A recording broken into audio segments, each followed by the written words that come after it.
Assalamualaikum warahmatullahi wabarakatuh. Hai semuanya, kembali lagi bersama saya di Kita Film. Video kali ini adalah alur cerita film horor Cina yang berjudul Late Night Ride. Tapi seperti biasa, sebelum kita ke alur ceritanya, pastikan kalian sudah subscribe channel Kita Film biar channel ini semakin berkembang. Film diawali oleh seorang perempuan yang sedang naik bis. Dia bernama Charlene. Penumpang di bis itu hanya dia dan seorang pria botak. Charlene kemudian bertanya ke sopir bis, kenapa bis itu berhenti padahal tidak ada penumpang. Sang sopir kemudian menjawab kalau bis terakhir tidak hanya mengantar orang. Tiba-tiba lampu bis padam. Charlene ketakutan dan segera turun dari bis. Dia lalu menghubungi teman-temannya dan berkata kalau dia tidak bisa ikut bergabung bersama mereka. Teman-teman Charlene itu adalah Natalie, Dee, dan Alex. Sebenarnya Natalie dan yang lain malam ini akan melakukan penelusuran di taman sepeda yang katanya berhantu. Menurut cerita, sebelum taman itu dibangun, dulunya tempat itu adalah sebuah makam kuno. Dan mereka nekat melakukan itu agar channel YouTube mereka viral dan banyak subscribernya. Natalie bingung karena sepedanya terkunci. Tiba-tiba ada sepeda yang berjalan sendiri mendekati mereka. Tanpa pikir panjang, Natalie segera menaiki sepeda itu dan mengajak teman-temannya berangkat. Sesampainya di taman, mereka langsung membuat konten. Natalie pun sudah membeli sebuah kamera Polaroid agar konten mereka tidak dituduh sebagai konten rekayasa. Mereka bertiga mulai bersepeda keliling taman. Tiba-tiba terdengar ada suara bel sepeda. Mereka kemudian mencari sumber suara bel sepeda itu. Natalie mengambil kamera dan ada sosok mengerikan yang berdiri di depannya. Tapi setelah dilihat di foto, sosok itu ternyata tidak ada. Mereka lalu terkejut karena sepeda mereka roboh. Tapi Alex tidak percaya tentang adanya hantu. Dia malah berpikir kalau itu adalah ulah Charlene. Dia melihat ada sosok yang bersembunyi di balik pohon. Dan tiba-tiba ada tangan yang menarik kakinya. Alex marah dan menganggap itu semua adalah permainan Natalie agar channel mereka bisa viral.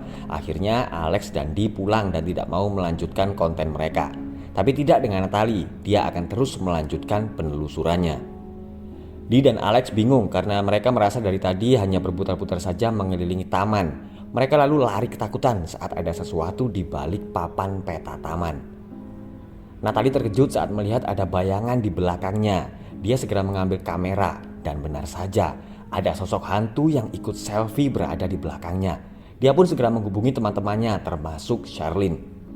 Dee dan Alex juga mulai sadar kalau ada sesuatu yang aneh di taman sepeda itu. Mereka menyuruh Natalie agar segera pulang, tapi Natalie tidak mau dan akan terus melanjutkan kontennya. Dan tidak berapa lama, Natalie terbunuh dengan kondisi yang sangat menggenaskan. Seminggu kemudian, seorang sopir bis telah selesai mengantarkan seluruh penumpang, tapi dia mendengar ada sesuatu.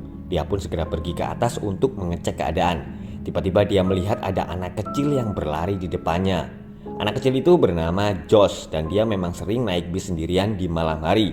Ayahnya yang bernama Jie lalu datang menjemputnya. Seorang perempuan yang bernama Min sedang beristirahat bersama 3 orang rekannya. Rekannya yang bernama Ken berkata kalau di sosmed sedang ramai tentang video mobil yang menabrak seseorang di daerah dekat taman sepeda. Ken beranggapan kalau itu ada hubungannya dengan kematian Natalie karena Ken adalah penonton setia channel Natalie dan teman-temannya. Min adalah seorang sopir gokar. Suatu hari, Charlene, Dee, dan Alex menumpangi mobilnya. Mereka bertiga sedang mencari siapa pelaku yang menabrak Natalie. Saat Min pulang, ada sosok yang duduk di belakang mobilnya. Min bekerja keras siang dan malam untuk biaya pengobatan ayahnya yang sedang sakit. Di rumah sakit, dia berpapasan dengan Josh dan ayahnya. Saat Min di parkiran, dia melihat ada sepeda yang berjalan sendiri lewat di depannya. Jie ke rumah sakit untuk memeriksakan Josh ke psikiater karena Josh sering naik bis sendirian di malam hari. Jie berkata mungkin itu semua mengingatkan Josh dengan almarhum ibunya yang bernama Jessica yang sudah meninggal akibat kecelakaan. Karena saat masih hidup, Josh sering naik bis bersama ibunya. Mereka lalu terkejut saat melihat Josh sedang menggambar sosok perempuan. Sejak kecelakaan itu, Josh jadi pendiam dan tidak mau berbicara dengan ayahnya. Saat mereka pulang naik bis, Jie seperti melihat arwah istrinya yang sedang duduk di samping Josh. Sesampainya di rumah, Jie menyimpan semua foto istrinya dengan harapan agar Josh tidak lagi trauma dan teringat terus dengan ibunya. 2 orang polisi mendatangi rumah Jie. Mereka sedang menyelidiki kasus kecelakaan yang menyebabkan tewasnya Jessica. Jie dan Josh naik mobil yang dikendarai oleh Min. Tapi saat melewati taman, mobilnya tiba-tiba mogok. Jie yang sedang terburu-buru akhirnya turun dari mobil dan memutuskan untuk naik bis. Tapi dia langsung ketakutan saat melihat ada sepasang kaki yang duduk bersama Josh. Jie mengajak Josh pergi ke rumah neneknya, ibu dari Jessica. Ibu Jessica lalu berkata agar Jie tidak terus menyalahkan dirinya akibat kecelakaan itu. Dan dia juga berkata bahwa arwah orang yang sudah meninggal akan datang mengunjungi orang-orang yang mereka sayangi di hari ketujuh. Ibu Jessica lalu menunjukkan beberapa bukti kalau arwah Jessica juga mendatanginya. Min masih berada di taman karena mobilnya mogok. Dia lalu terkejut saat melihat ada bekas telapak tangan di bagian belakang mobil. 3 orang pemuda bersepeda yang sedang lewat datang dan membantu Min memperbaiki mobilnya. Min pergi ke bengkel milik Ken. Ken melihat lampu depan mobil Min pecah. Min heran karena dia merasa tidak pernah menabrak apapun. Lampu garasi tiba-tiba mati. Arwah Natalie muncul dan mengganggu Min. Min sangat ketakutan, tapi beruntung Ken segera datang. Sesampainya di rumah, Min seperti ketakutan saat dia melihat rekaman kamera yang terpasang di mobilnya. Dan dia juga dikejar oleh sepeda yang berjalan sendiri. Min lalu mendapat telepon dari rumah sakit yang mengabarkan kalau ayahnya sedang dalam kondisi kritis. Tapi di jalan, arwah Natalie datang dan terus mengganggunya. Min sangat ketakutan dan akhirnya dia pingsan. Jie terkejut saat dia melihat gambar yang dibuat oleh Josh. Gambar-gambar itu seperti menunjukkan apa yang telah dilihat oleh Josh. Mereka berdua kemudian pulang dengan naik bis. Jie melihat Josh yang sedang berbicara sendiri. Ternyata mereka sedang tidak sendirian di bis itu. Bis tiba-tiba mogok saat melewati taman dan Jie melihat Josh berlari keluar dari bis. Dia pun segera turun untuk mengejar Josh. Jie bertanya dengan siapa Josh berbicara saat di dalam bis. Josh akhirnya bercerita tentang kejadian di malam itu.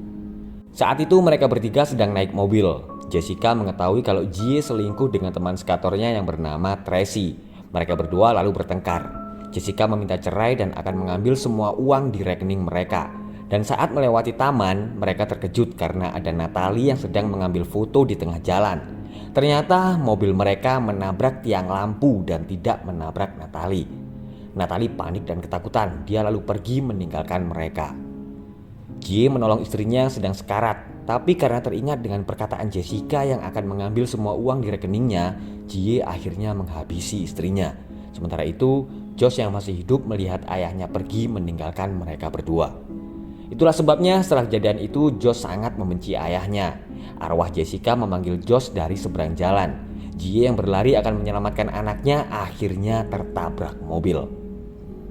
Min sadar dan sudah berada di rumah sakit. Dokter berkata kalau ayahnya sudah melewati masa kritis. Min lalu bertemu dengan Josh yang sedang bersama 2 polisi yang sedang menyelidiki kasus kematian ibunya.